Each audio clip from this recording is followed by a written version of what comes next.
everyone! Welcome to Siargao! Aloha! So before we start our tours in Siargao, I'd like also to promote the business of Corbadahon, which is located in San Benito, Siargao. If you would like any reservation or from stay all over tours in Siargao, just comment or search Kimberly Alibangbang Ocon so that they will set you a reservation, giving you also the best tour guide in Siargao. So and now, andito na naman kami sa starting na papunta doon sa tours. So ayan, nakasakay na nga kami and now nakarating po kami dito sa Platels Resort, Platels Beach Resort. So yun na nga. So andito na po yung mga AFAM. So ayan, makikita niyo yung mga AFAM dito. Sobrang dami sa Siargao. So sang kadamakmak na mga AFAMs. So ayun na nga. So ako na naman, alam ko naman. So marami ako nakikitang AFAMs doon sa abroad. So andito na yung AFAMs nyo.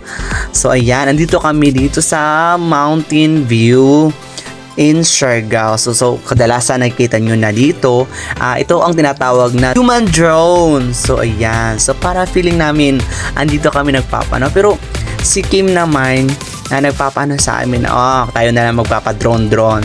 So wala kaming ganap masyado dito kasi sa sobrang init, alasap mo talaga ang init ng Siargao. So, I love Siargao. Ito na sila. So, ayan. Dito yung Miss Career Course. And now, our next spot naman. And dito kami sa Siargao. Yeah, it's Siargao. So, andito kami sa Cloud9 Siargao. So, walking by your Miss Kagorkor is feeling sexy and virgin. So, ito na nga. Habang naglalakad po tayo, papunta doon sa Broadwalk nila.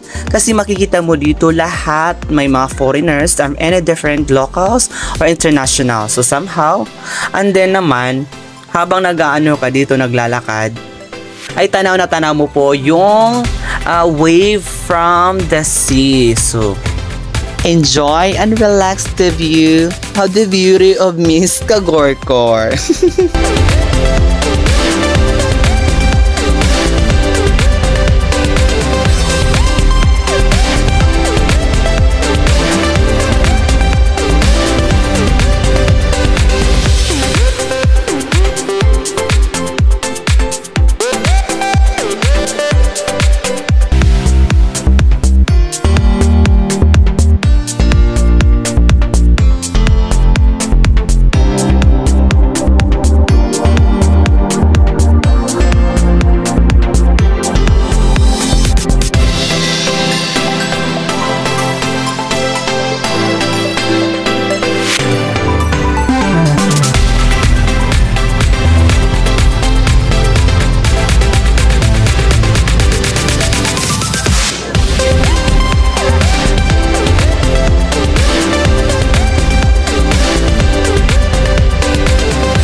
So now, andito na tayo sa Katangnan Bridge. So, kailangan po nating bumili muna ng pagkain dito. Baka hindi po natin malunok yung mga hitsura dito. Alam ko, asam na kayo, char. Lunok na kayo sa mga AFAM dito sa Katangnan Bridge. So, ito nga ang tinatawag nilang AFAM Bridge. Pero, it was called Katangnan Bridge, ha? So, yan na nga. So, ito matatanaw nyo na. So, sa mata ko. Saka sa video ko. So, sa dami nga nagchat-chat sa akin, yan, andyan ka na ba sa Katangnan Bridge? Yan. Ito matatanaw mo po dito lahat ng mga international local humans, malamang. So, ayan na nga, habang ako naglalakad, tingin po tayo sa mga AFAMs dito. Sari-sari po. Babae, lalaki, half-half, or basta half-half. Alam nyo na yon. So, ang kasama na ako doon. So, medyo pasiksihan po lahat dito. So, si Miss Kagorkor naman, hindi rin po magpapatalo sa papasiksihan. Ayan. So, ayan na nga. Habang nag-aantay po sila. So, kung gusto mong kausapin sila, so pwede naman.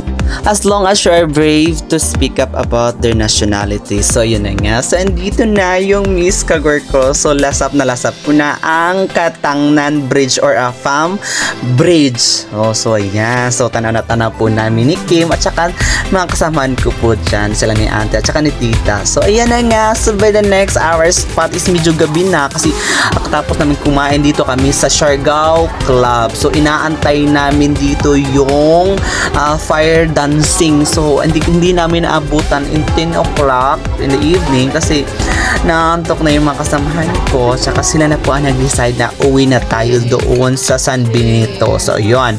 Habang nag-aantay nga kami sa fire dancing, umiinom po kami dito ng mga specific na gusto naming inumin. Local beers and also anong iniinom nila. So, yun na nga. So, ito yung Siargao Club. So, may heart pa dyan. Iwan ko lang. Wala akong heart sa buhay ko. So, and now, our next spot again is nasa Sina kami. So, may tour guider na po kami dito, si Ate Blas. So, if you would like any reservation also, just comment down and also just direct it to me so that I will recommend you to this tour guider. Very accommodating po siya. Tsaka, maganda po siya magdala sa amin. And now, dito na po kami sa Naked Island. So, ayan, nakarating na po kami dito. At saka, umaapak na po. At sa pinakamagandang white sand po dito. So, tinatawag nilang Naked Island. So, isang island po is naked. So, wala kayong makikita ditong hubad na tao. Char! Ako lang po yan. Si Miss Kagorkor. Medyo maghuhubad na yan. Sorry po, luwa yung chan. So, ayan ang habang maglalakad po tayo dito. Papunta doon sa pinakadulo. Ayan, matatanaw nyo po yung mga AFAM dyan. Sobrang dami. At saka, may mga Lucas Beauty po tayo dito. Pero sobrang ganda po nila, promise. I don't know. So, parang na-amaze ako sa mga mukha nila. Hindi po sa mga gitna. Diyos ko, Lord. Okay, kung ikaw may nanonood sa video ko, wag mo pong tingnan sa gitna. At least, matitingnan mo po yung area. Tsaka yung mga bisita po natin sa ibang sulok ng mundo. So, pupunta lang po sila ng Siargao para lang makita nila kung ano ang beauty at saka hospitality also here in the Philippines. So, yun na. Matatanaw nyo na.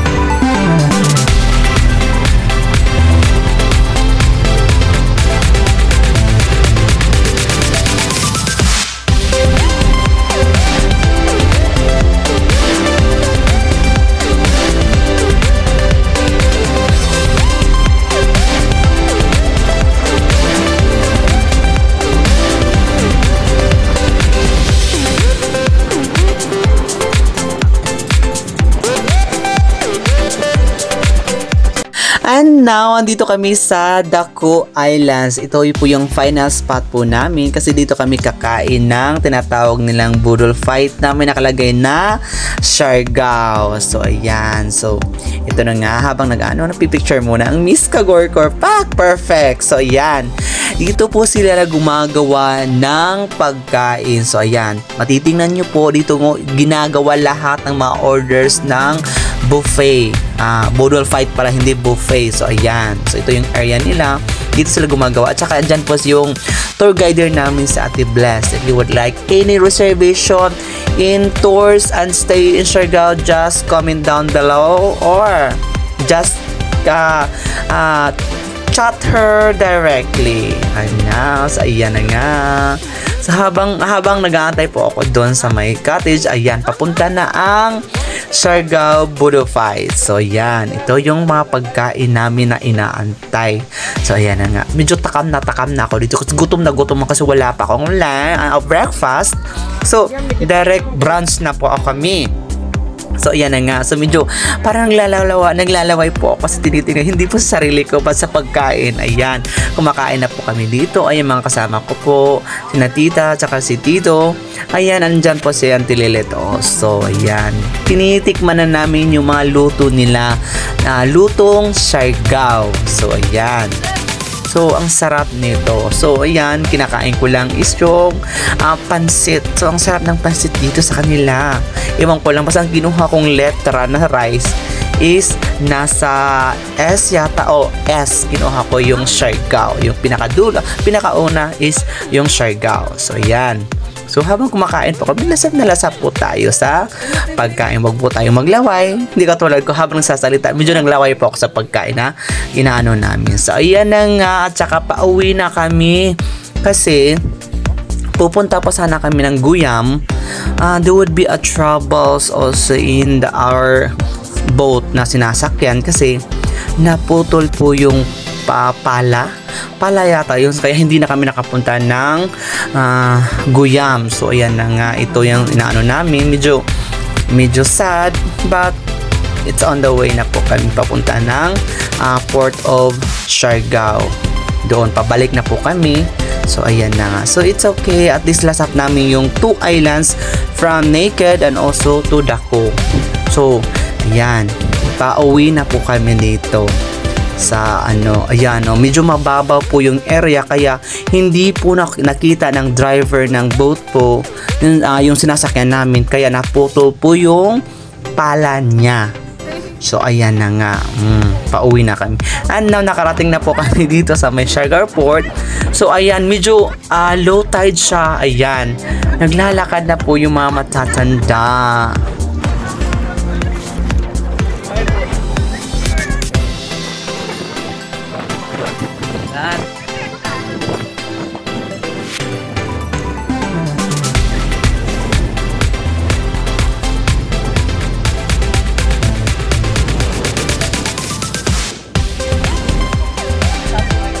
Ayun na nga, so ayun, nakikita nyo dito nagstay po kami sa rent house dito sa may Dapa. Kasi uuwi na sana kami ng by 3 or 5 o'clock or by 7, basta gabi. Wala na po kami masakyan, kaya nagstay na lang po kami dyan sa rent house, 500 per head. So sulong-sulo po namin yung kwarto na yan kasi wala pong dumaan basta sulong-sulo po namin. At habang nagugutom pa kami, pumunta po kami sa may Dapa Port. So ito po yung mga rainbow colors nila.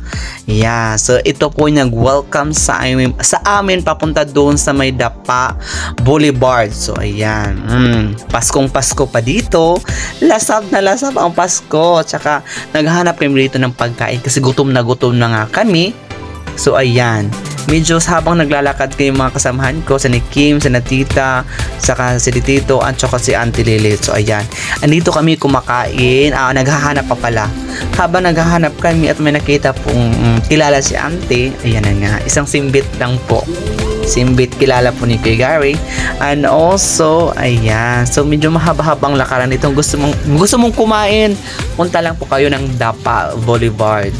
So ayan, habang naka-order na po kami dito, ayan, na-order na po namin at kumain na po kami kasi gutom na kami.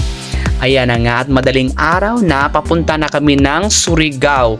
So ito na po yung last part na po namin, and mag-shoutout lang po ako kay Ramil Maglasang. Nandun po siya sa Dubai, and also kay Luloy Paraguya, taga-baoy ni Subok, taga-baoy, and also walain nato pinakusgan diha sa Siko-Siko.